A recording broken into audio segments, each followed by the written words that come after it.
जय श्री कृष्ण। भक्तगणों, पिछला अध्याय सुनने और कमेंट्स करने के लिए आप सबका बहुत बहुत धन्यवाद। आज हम सुनेंगे श्री नारद जी कहते हैं, हे महाराज, इस प्रकार वह सुंदरी अनेक नखरों से पुरंजन को अपनी श्री नारद जी कहते हैं, हे महाराज, इस प्रकार वह सुंदरी अनेक नखरों से राजा पुरंजन को पूरी तरह अपने वश में कर उसे आनंदित करती हुई विहार करने लगी। इससे उसने अच्छी तरह स्नान कर अनेक प्रकार के मांगलिक श्रृंगार किए और भोजन आदि से तृप्त होकर वे राजा के पास आई। राजा ने उस मनोहर मुख वाली राज महिषी का सादर अभिनंदन किया। पुरंजन ने राजा का आलिंगन किया और राजा ने उसे गले से लगाया। फिर एकांत में मन के अनुकूल रहस्य की बातें करते हुए वह ऐसा मोहित हो गया कि उस कामिनी में ही अपना चित्त लगा रहने के कारण उसे दिन रात के भेद से निरंतर बीते हुए काल की दूसरे गति का भी कुछ पता नहीं रहा। मद से छका हुआ मनस्वी पुरंजन अपनी प्रिया की भुजा पर सिर रखे हुए महामूल्य शैया पर पड़ा रहता। उसे तो वह रमणी ही जीवन का परम फल जान पड़ती थी। अज्ञान से आवृत हो जाने के कारण उसे आत्मा अथवा परमात्मा का भी कोई ज्ञान नहीं रहा। हे राजन, इस प्रकार कामोत्तर चित्त से उसके साथ विहार करते करते राजा पुरंजन की जवानी आधे क्षण के समान बीत गई। प्रजापति उस पुरंजन से 1100 पुत्र और 110 कन्याएं हुई, जो सभी अपने माता पिता का सुयश बढ़ाने वाली, सुशीला, उदारता आदि गुणों से संपन्न थी। वह पंजनी नाम से विख्यात हुई। इतने में ही उस सम्राट की लंबी आयु का आधा भाग निकल गया। फिर पांचाल उस पुरंजन ने पितृवंश की वृद्धि करने वाले पुत्रों का वधु के साथ और कन्याओं का उनके योग्य वरों के साथ विवाह कर दिया। पुत्रों में से प्रत्येक के 100 पुत्र उत्पन्न हुए। उनसे वृद्धि को प्राप्त होकर पुरंजन का वंश सारे पांचाल देश में फैल गया। इन पुत्र पौत्र ग्रह कोश सेवक और मंत्री आदि में दृढ़ ममता हो जाने से वह इन विषयों में ही बंद कर रह गए। फिर तुम्हारी तरह उसने भी अनेक प्रकार के भोगों की कामना से यज्ञ की दीक्षा लेकर तरह तरह के पशु हिंसा में घोर यज्ञों से देवता पितृ और भूपतियों की आराधना की। इस प्रकार वह जीवन भर आत्मा का कल्याण करने वाले कर्मों की ओर से दीन बुद्धि से अपने स्त्री पुरुष आदि के लिए शोकाकुल हो। उसी समय वहां भयानक यवन राज आ धमके। जब यवन लोग पशु के समान बांधकर अपने स्थान को ले चले, तब उसके अनुचर गण अत्यंत आतुर और शोकाकुल होकर उसके साथ हो लिए। यवनों द्वारा रोका हुआ सर्प भी उस पुरी को छोड़कर इन सबके साथ ही चल दिया। उसके जाते ही सारा नगर छिन्न होकर अपने कारण में लीन हो गया। इस प्रकार महाबली यवन आज के बल पूर्वक खींचने पर भी राजा पुरंजन ने अज्ञानवश अपने हितेश और पुराने मित्र अविज्ञान का स्मरण नहीं किया। उस निर्दयी राजा ने जिन यज्ञ पशुओं की बलि दी थी, वे उसकी दी हुई पीड़ा को याद करके उसे क्रोध पूर्वक कुठार से काटने लगे। वह वर्षों तक विवेकहीन अवस्था में अपार अंधकार में पड़ा रहा, निरंतर कष्ट भोगता रहा। स्त्री की आसक्ति से उसकी यह दुर्गति हुई। अंत समय में भी पुरंजन को उसका चिंतन बना हुआ था। इसलिए दूसरे जन्म में वह नृप श्रेष्ठ विदर्भ राज के यहाँ सुंदरी कन्या होकर उत्पन्न हुआ। जब वह विदर्भ नंदिनी विवाह योग्य हुई, तब विदर्भ राजा ने घोषित कर दिया कि इसे सर्वश्रेष्ठ पराक्रमी वीर ही ब्याह सकेगा। तब शत्रुओं के नगरों को जीतने वाले पांडु नरेश महाराज मल्लध्वज ने समर भूमि में समस्त राजाओं को जीतकर उसके साथ विवाह किया। उससे महाराज मल्लध्वज ने एक श्याम लोचना कन्या और उसके छोटे 7 पुत्र उत्पन्न हुए, जो आगे चलकर द्रविड़ देश के 7 राजा बने। राजन, फिर उनमें से एक पुत्र के बहुत पुत्र उत्पन्न हुए, जिनके वंशधर इस पृथ्वी को मनवंतर के अंत तक तथा उसके बाद भी भोगा। राजा मलय ध्वज की पहली पुत्री बड़ी व्रतशीला थी और उसके साथ अगस्त ऋषि का विवाह हुआ। उससे उनके दृढ़ नाम का पुत्र हुआ और दृढ़ के साथ इदम वह का विभाव हुआ। अंत में राजश्री मलध्वज पृथ्वी को पुत्रों में बांटकर भगवान कृष्ण की आराधना करने की इच्छा से मलय पर्वत पर चले गए। उस समय चंद्रिका जिस प्रकार चंद्रदेव का अनुसरण करती है, ठीक उसी प्रकार मतलोचना वैदर्भी ने अपने घर पुत्र और समस्त भोगों को तिलांजलि दे पांडु नरेश का अनुगमन किया। वहाँ चंद्रवसा, ताम्रपर्णी और टोका नाम की 3 नदियां थी। उनके पवित्र जल में स्नान करके वे प्रतिदिन अपने शरीर और अंतःकरण को निर्मल करते थे। वहां रहकर उन्होंने कंद, बीज, मूल, फल, पुष्प, पत्ते, तृण और जल से ही निर्वाह करते हुए बड़ी कठिन तपस्या की। इससे धीरे धीरे उनका शरीर बहुत सूख गया। महाराज मलध्वज ने सर्वत्र समदृष्टि रखकर शीत, उष्ण, वर्षा, वायु, भूख, प्यास, प्रिय, अप्रिय, सुख और दुख आदि सभी द्वंद्वों को जीत लिया। तप और उपासना से वासनाओं को निर्मूल कर तथा यम नियम आदि के द्वारा इंद्रिय, प्राण और मन को वश में करके वे आत्मा में ब्रह्म भावना करने लगे। इस प्रकार 100 दिव्य वर्षों तक स्थानों के समान निश्चल भाव से एक ही स्थान पर बैठे रहे। भगवान वासुदेव में सुदृढ़ प्रेम हो जाने के कारण इतने समय तक उन्होंने शरीर का भी ध्यान नहीं रखा। राजन गुरु स्वरूप साक्षात श्री हरि के उपदेश किए हुए अपने अंतःकरण में सब ओर स्फुरद होने वाले विशुद्ध विज्ञान दीपक से उन्होंने देखा कि अंतःकरण की वृत्ति का प्रकाशक आत्म स्वप्न अवस्था की भांति देह आदि समस्त उपाधियों में व्याप्त तथा उनसे पृथक भी है। ऐसा अनुभव करके वे सब ओर से उदासीन हो गए। फिर अपनी आत्मा को पर ब्रह्म को आत्मा में अभिन्न रूप से देखा। अंत में इस अभेद चिंतन को भी त्याग कर सर्वथा शांत हो गए। राजन, इस समय पति परायण आदि भी सभी प्रकार के भोगों को त्याग कर वे परम धर्म यज्ञपति मल्लध्वज की सेवा बड़े प्रेम से करती थी। वे चीर वस्त्र धारण किए रहती। व्रत उपवास आदि के कारण उसका शरीर अत्यंत कृश हो गया और सिर के बाल आपस में उलझ जाने के कारण उनमें भी लटे पड़ गई। उस समय अपने पति देव के पास वह अहंकार भाव को प्राप्त धूम रहित अग्नि के समीप अग्नि की शांत शिखा के समान सुशोभित हो रही थी। उसके पति प्रलोकवासी हो चुके थे, परंतु पूर्ववत स्थिर आसन से विराजमान थे। इस रहस्य को न जानने के कारण वह उनके पास जाकर उनकी पूर्ववत सेवा करने लगी। चरण सेवा करते करते जब उसे अपने पति के चरणों में बिल्कुल भी गर्मी नहीं पता चली, तब वह झुंड से बिछड़ी हुई मृगी के समान चित्त में अत्यंत व्याकुल हो गई। उस बीहड़ वन में अपने को अकेली और दीन अवस्था में देखकर वह बड़ी शोकाकुल हुई और आंसू की धारा से अपने शरीर को भिगोती हुई बड़े जोर जोर से रोने लगी।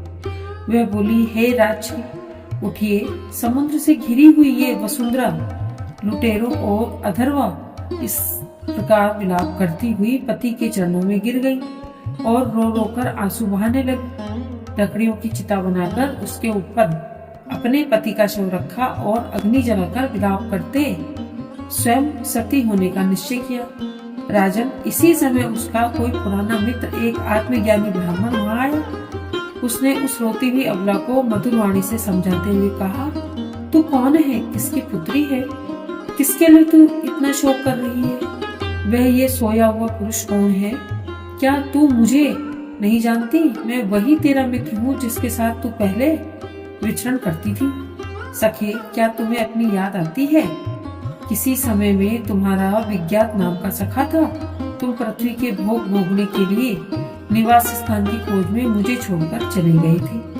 अरे, पहले मैं और तुम एक दूसरे के मित्र और मानसरोवर निवासी हंस थे। हम दोनों सहस्त्रों वर्षों तक बिना किसी निवास स्थान के ही रहे थे, किंतु मित्र, तुम विषय भोगों की इच्छा से मुझे छोड़कर यहाँ पृथ्वी पर चले आए। यहाँ घूमते घूमते तुमने एक स्त्री का रचा हुआ स्थान देखा। उसमें 5 बगीचे, 9 दरवाजे, 1 द्वारपाल, 3 परकोटे, 6 वैश्य कुल और 5 बाजार थे। ये 5 उपादान कारणों से बना हुआ था और उसकी स्वामिनी एक स्त्री थी। महाराज, इंद्रियों के 5 विषय उसके बगीचे थे, 9 इंद्रियां छिद्र द्वार थे, तेज जल और अन्य 3 परकोटे थे, मन और 5 इंद्रियां, 6 वैश्य कुल थे, क्रिया शक्ति रूप काम आदि ही बाजार थे, 5 भूत ही उसके कभी क्षीण न होने वाले उपादान कारण थे और बुद्धि शक्ति ही उसकी स्वामी थी। यह ऐसा नगर है जिसमें प्रवेश करने पर पुरुष ज्ञान शून्य हो जाता है, अपने स्वरूप को भूल जाता है। भाई, उस नगर में उसकी स्वामी के फंदे में पड़कर उसके साथ विहार करते करते तुम भी अपने स्वरूप को भूल गए और उसी के संग से तुम्हारी ये दुर्दशा हुई। देखो, तुम ना तो विदर्भ राज की पुत्री ही हो और ना ही ये वीर मलयध्वज तुम्हारा पति ही है, जिसने तुम्हें 9 द्वारों के नगर में बंद किया था। उस पुरंजन के पति भी तुम नहीं हो। तुम पहले जन्म में अपने को पुरुष समझते थे, अब तुम स्त्री मानते हो। यह सब मेरी ही फैलाई हुई माया है। वास्तव में ना तुम पुरुष हो ना स्त्री, हम दोनों तो हंस हैं। हमारा जो वास्तविक स्वरूप है उसका अनुभव करो। मित्र, जो मैं अर्थात ईश्वर हूँ वही तुम अर्थात जीव हो। तुम मुझसे भिन्न नहीं हो, जो तुम हो वही मैं भी हूँ। ज्ञानी पुरुष हम दोनों कभी भी थोड़ा सा अंतर नहीं देखते। जैसे एक पुरुष अपने शरीर की परछाई को शीशे में और किसी व्यक्ति के नेत्र में भिन्न रूप में देखता है, वैसे ही एक ही आत्मविद्या और अविद्या की उपाधि की भेद से अपने को ईश्वर और जीव के रूप में 2 प्रकार से देख रहा है। इस प्रकार जब हंस अर्थात ईश्वर ने उसे सावधान किया, तब वह मानसरोवर का हंस अपने स्वरूप में स्थित हो गया और उसे मित्र के बिछड़ने से भूला हुआ आत्मज्ञान फिर प्राप्त हुआ है। हे प्राचीन वरही, मैंने तुम्हें परोक्ष रूप से यह आत्मज्ञान का दिग्दर्शन कराया है, क्योंकि जगत कर्ता जगदीश्वर को परोक्ष वर्णन ही सबसे अधिक प्रिय है। प्राचीन वरही कहने लगे, हे भगवान, मेरी समझ में आपके वचनों का अभिप्राय पूरा नहीं आ रहा। विवेकी पुरुष केवल इनका तात्पर्य समझ सकते हैं, हम कर्म मोहित जीव कभी नहीं। श्री नारद जी कहने लगे, हे राजन, पुरंजन जीव है जो अपने लिए 1, 2, 3, 4 अथवा बहुत पैरों वाला या बिना पैरों का शरीर रूप पुर तैयार कर लेता है। उस जीव का सखा जो अविज्ञान नाम से कहा गया है वह ईश्वर है, क्योंकि किसी भी प्रकार के नाम गुण अर्थात कर्मों से जीवों को उसका पता नहीं चलता। जीव ने जब सुख दुख रूपी सभी प्रकार के प्राकृत विषयों को भोगने की इच्छा की, तब उसने दूसरे शरीरों की अपेक्षा 9 द्वार, 2 हाथ 2 पैर वाला मानव देह ही पसंद किया। बुद्धि और अविद्या को ही तुम पुरंजन नाम की स्त्री जानो। इसी के कारण देह और इंद्रिय आदि में मेरे पन का भाव उत्पन्न होता है और पुरुष इसी का आश्रय लेकर शरीर में इंद्रियों के द्वारा विषय को भोगता है। 10 इंद्रियां ही उसके मित्र हैं, जिनसे कि सभी प्रकार के ज्ञान और कर्म होते हैं। इंद्रियों की वृत्तियां ही उसकी सखियां और प्रण, उपव्यान, उदान समान रूप 5 वृत्तियों वाला प्राण वायु ही नगर की रक्षा करने वाला 5 फन का सर्प है। दोनों प्रकार की इंद्रियों के नायक मन को ही 11वां महाबली योद्धा जानना चाहिए। शब्द आदि 5 ऋषि पांचाल देश है, जिसके बीच में वह 9 द्वार वाला नगर बसा हुआ है। उस नगर में जो एक स्थान पर 2 द्वार बताए गए हैं, वो 2 नेत्र गोलक, 2 नासा छिद्र, 2 कर्ण छिद्र, इनके साथ मुख, लिंग और गुदा, ये 3 और 9 मिलाकर कुल 9 द्वार है। इन्हीं में से होकर वह जीव इंद्रियों के साथ बाह्य विषयों में जाता है। इसमें 2 नेत्र गोलक, 2 नासा छिद्र और 1 मुख, ये 5 पूर्व के द्वार है। दाहिने कान को दक्षिण का और बाएं कान को उत्तर का द्वार मानना चाहिए। गुदा और लिंग के नीचे के 2 छिद्र पश्चिम के द्वार है।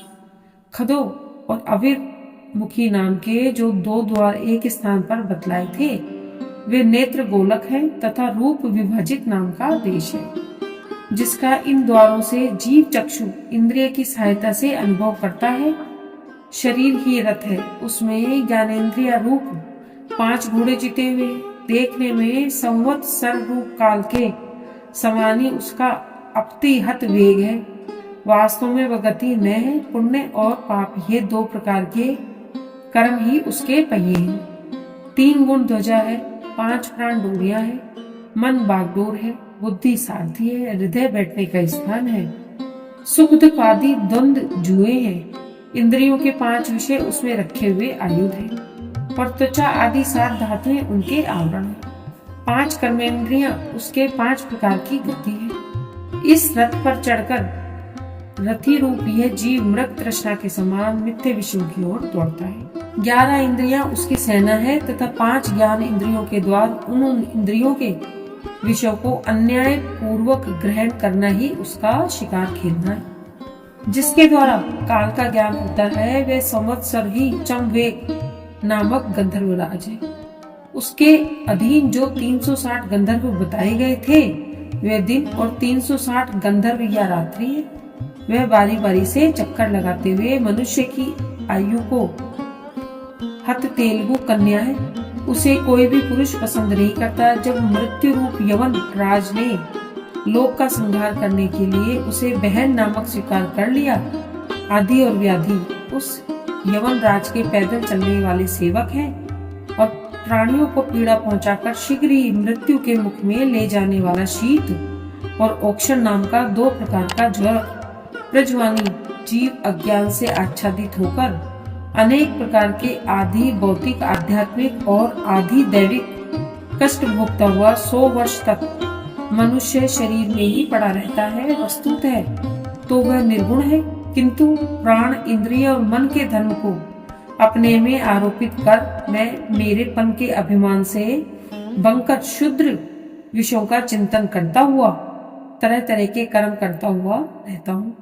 इस प्रकार अपने कर्म और गुणों के अनुसार देव योनि, मनुष्य योनि अथवा पशु योनि में जन्म लेकर वह अज्ञानी गण और कभी नपुंसक होता है। जिस प्रकार बेचारा भूख से व्याकुल कुत्ता दर बदर भटकता हुआ अपने प्रारब्ध के अनुसार कहीं डंडा खाता है, कहीं भात खाता है, उसी प्रकार यह जीव चित्त में नाना प्रकार की वासनाओं को लेकर ऊंचे नीचे मार्ग से ऊपर नीचे तथा मध्य के लोकों में भटकता हुआ अपने कर्मानुसार सुख दुख भोगता रहता है। आदि दैविक, आदि भौतिक और आध्यात्मिक इन 3 प्रकार के दुखों में से किसी भी एक से जीव का सर्वथा छुटकारा नहीं हो सकता।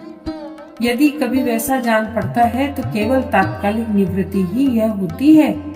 वह ऐसी ही है जैसे कोई सिर पर भारी बोझा ढोकर ले जाने वाला पुरुष उस कंधे पर रख ले।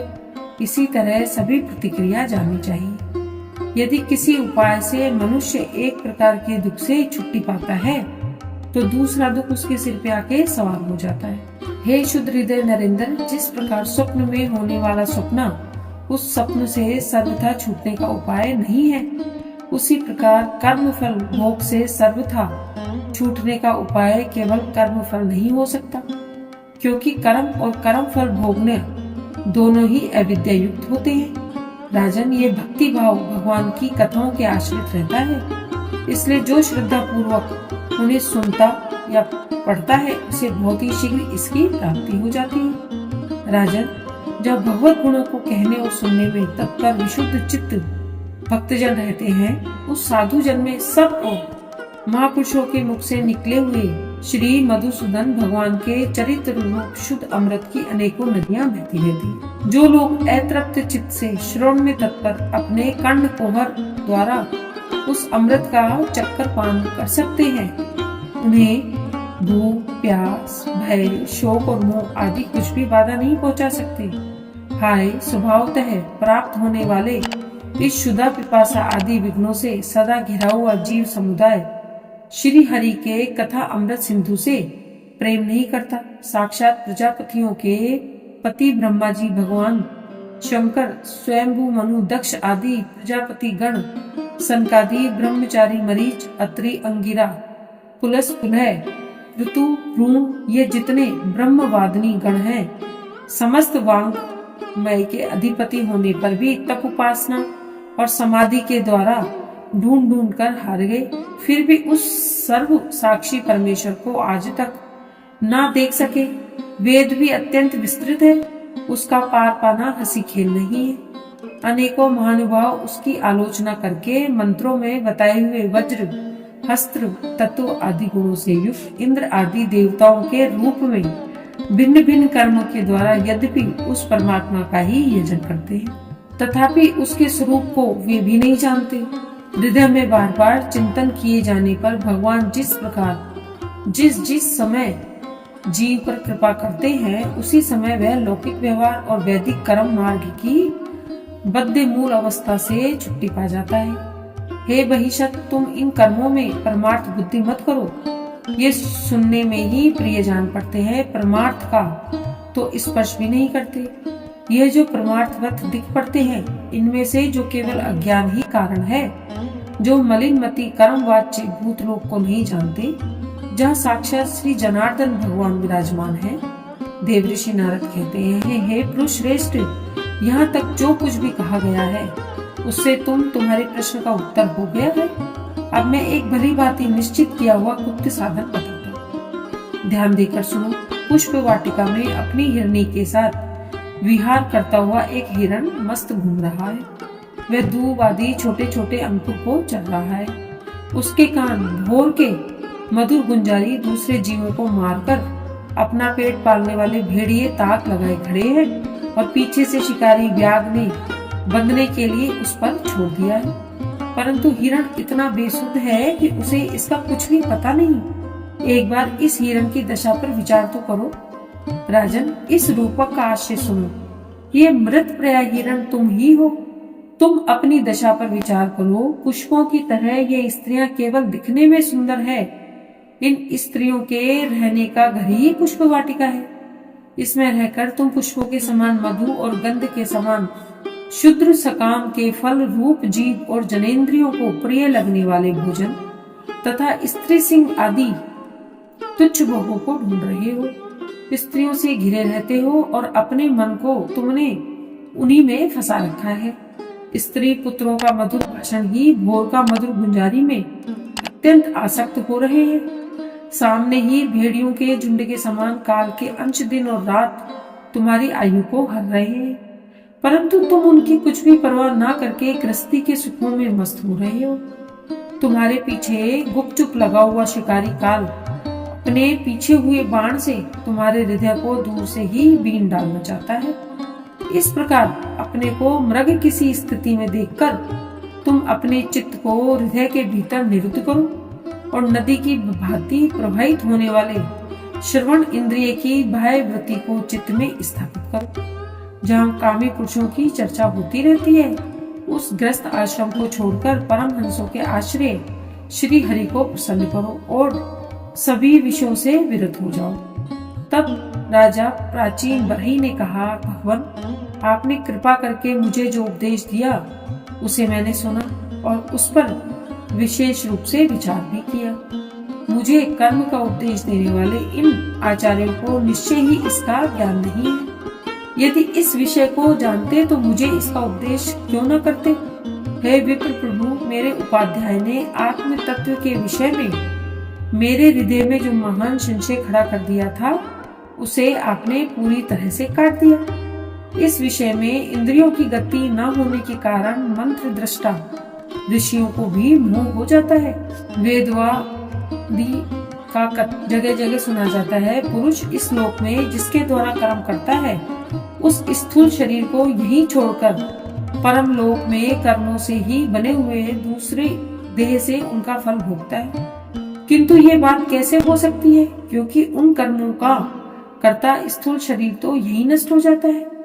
इसके सिवा जो कर्म यहाँ किए जाते हैं, वे तो दूसरे ही क्षण में अदृश्य हो जाते हैं। वे परलोक में फल देने के लिए किस प्रकार तुम प्रकट हो सकते हो, तुम किस प्रकार पुनः प्रकट हो सकते हो।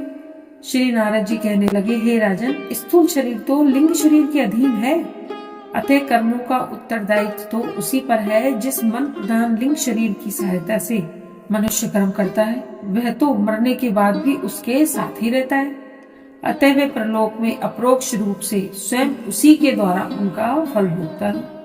स्वप्न अवस्था में मनुष्य इस जीवित शरीर का अभिमान तो छोड़ देता है, किंतु इसी के समान या इससे भिन्न प्रकार के पशु पक्षी आदि शरीर से वह मन में संस्कार रूप से स्थित कर्मों का फल भोगता रहता है। इस मन के द्वारा जीव जिन स्त्री पुरुष आदि को यह मेरे और देह आदि को यह मैं हूँ ऐसा कहकर मानता है, उनके किए हुए पाप पुण्य आदि रूप कर्मों को भी अपने ऊपर ले लेता है और उनके कारण उसे व्यर्थ ही फिर जन्म लेना पड़ता है। हे राजन, तुम निश्चय मानो कि लिंग देह के अभिमानी जीव को उसके अनुभव पूर्व जन्म में ही हो चुका है, क्योंकि जो वस्तु पहले अनुभव की हुई नहीं होती उसकी मन में वासना भी नहीं हो सकती। राजन, तुम्हारा कल्याण, मन ही मनुष्य के पूर्व रूपों का तथा भावी शरीर आदि को भी बता देता है और जिनका भावी जन्म होने वाला नहीं होता उन तत्ववेत्ताओं को ही विदेह मुक्ति का पता भी उनके मन से ही लग जाता है। कभी कभी स्वप्न में देश काल अथवा क्रिया संबंधी ऐसी बातें भी देखी जाती है जो पहले देखी या सुनी नहीं गई है, जैसे पर्वत की चोटी पर समुद्र दिन में तारे अथवा अपना सिर कटा हुआ दिखाई देना आदि आदि। इनके दिखने में निद्रा दोष को ही कारण मानना चाहिए। मन के सामने इंद्रियों से अनुभव होने वाले योग्य पदार्थ ही भोग रूप में बार बार आते हैं और भोग समाप्त होने पर चले जाते हैं। ऐसा कोई पदार्थ नहीं आता जिसका इंद्रियों से अनुभव ही ना हो सके। श्री मैत्रेय जी कहते हैं, हे विदुर जी, भक्त श्रेष्ठ श्री नारद जी ने प्राचीन बरही को जीव और ईश्वर के स्वरूप का दिग्दर्शन कराया। फिर वे उनसे विदा लेकर सिद्धलोक को चले गए। तब राजर्षि प्राचीन बरही भी प्रजा पालन का भार अपने पुत्रों को सौंपकर तपस्या करने के लिए कपिल आश्रम को चले गए। वहां उन वीरवर ने समस्त विषयों की आसक्ति छोड़ एकाग्र मन से भक्ति पूर्वक श्री हरि के चरण कमलों का चिंतन करते हुए सारूप्य पद प्राप्त किया। हे निष्पाप विदुर जी, देवर्षि नारद के परोक्ष रूप से कहे हुए इस आत्मज्ञान को जो पुरुष सुनेगा या सुनाएगा वह शीघ्र ही लिंग देह के बंधन से मुक्त हो जाएगा। जय श्री कृष्णा। हे भक्तगणों, ये कथा यही संपन्न हुई। अगर ये आपको अच्छी लगी हो तो इसे ज्यादा से ज्यादा शेयर कीजिए और अगर आप इस चैनल पे नए हैं तो इस चैनल को सब्सक्राइब करिए और बेल आइकन बटन को प्रेस करिए, जिससे आगे आने वाली कथाओं का नोटिफिकेशन आपको मिल सके। जय श्री कृष्ण।